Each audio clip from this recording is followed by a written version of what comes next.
Hey everybody, my name is Ed Trevors. My pronouns are he, him, and his.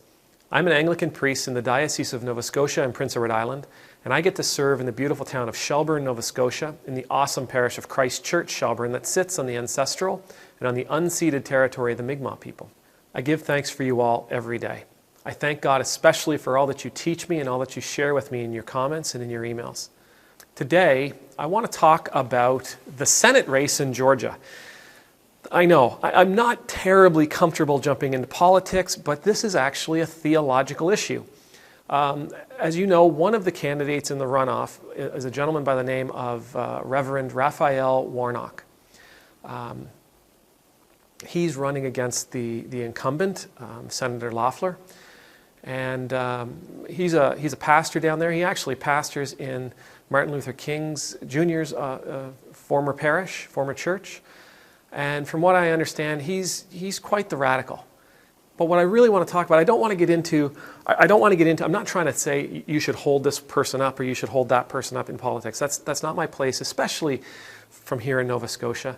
That's up to the people in Georgia to do. They have a sacred responsibility here, and I'm certain they'll do what they feel best.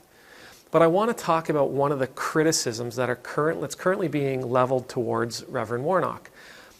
He did a sermon a while back where he was preaching from the Gospel of Matthew, that passage that says, man cannot serve two masters. You cannot serve God and money, God and mammon, God and wealth, however you want to say it. And in his sermon, he uses an example. He says, you can't serve God and the military. So the first thing we need to do is we need to recognize what he is saying and what he isn't saying.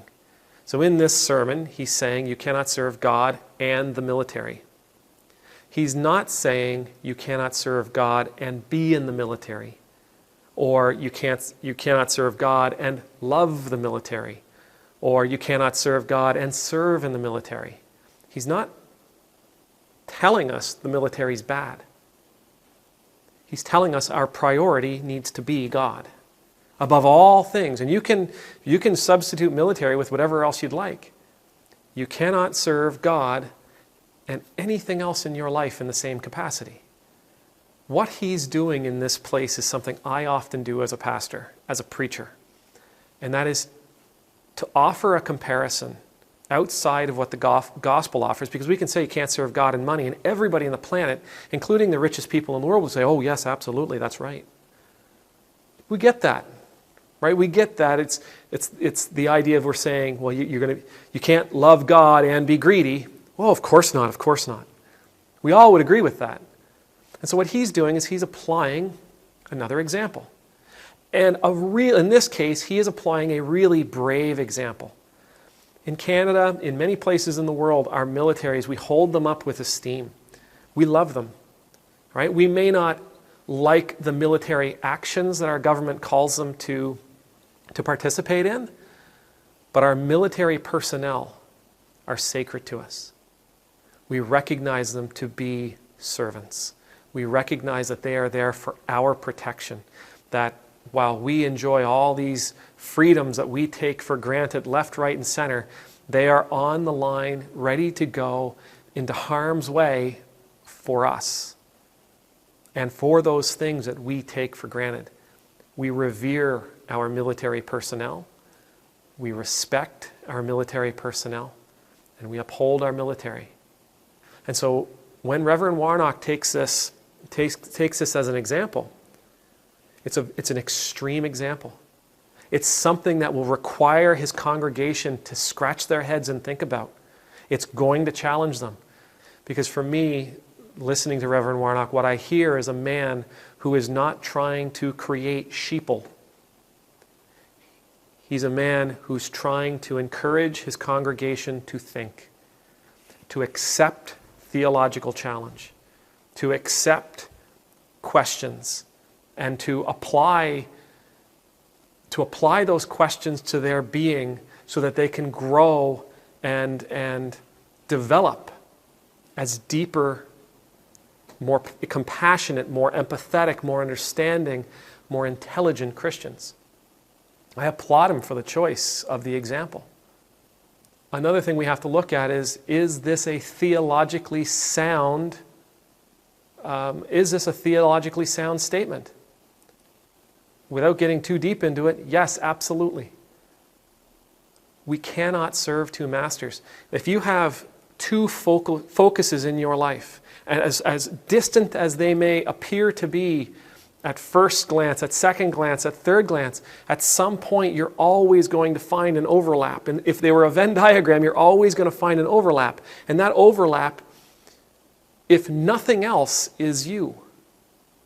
And one day, while you're trying to serve both masters, what you will encounter a moment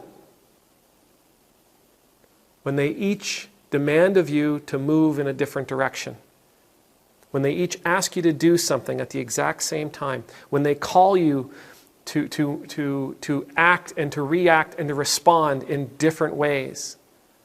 And in those moments, in those types of moments, you are going to be required to choose. The one you choose is the one you actually serve. So yeah, the statement is theologically sound. Challenging, but it is absolutely theologically sound. You cannot serve two masters. You cannot serve, as Jesus says, God and money. You cannot serve God and the military. I would even go so far as to say you cannot serve God and the church. Because those two things at some point may call you to move in different directions, and at that point you're going to have to choose who to follow. The third point I want to make is about those critics. You see, those people out there are people out there who are saying, this is bad teaching, this is wrong, he's disrespecting our military, he's disrespecting our soldiers, he should be ashamed, he should apologize. The truth is there's nothing disrespectful in this statement towards our military. Not that I can tell. As a matter of fact, because he uses them in his example, as his example, I would argue that he's actually upholding them as a deeply loved part of our society, a sacred part of our society. That's why the example in the sermon works so well. If he had said you can't serve God and ice cream, so what? Right? Yeah, we all love ice cream, but it's not sacred. Here he holds up something that most people consider to be a sacred service. In his example, that's not disrespectful. That's a sign of admiration. But for those out there that are using this theological argument against him, I would caution you. This is good theology, which means what you are providing is not good theology. For what it's worth, I'm not a fan of church and state mixing.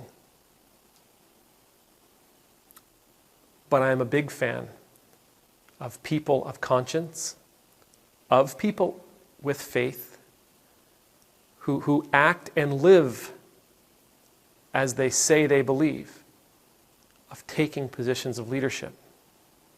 No, I don't think the Christian religion should be forced upon anybody. But I think a man or a woman who maintains those values and lives by them could be of an absolute huge benefit to any country, to any organization, to any situation. I'm grateful for his example. I applaud him for offering himself to his community in this way. And to all of you, may the Lord bless you, may the Lord keep you, may the Lord make his face shine upon you and be gracious to you. May the Lord lift up his countenance upon you, and may you forever know the peace of being in the Lord's presence. And I pray that if you are ever called to public service, in whatever capacity it may be, that you would stand according to your values, according to your faith, a living, breathing example of what you consider to be holy. Amen.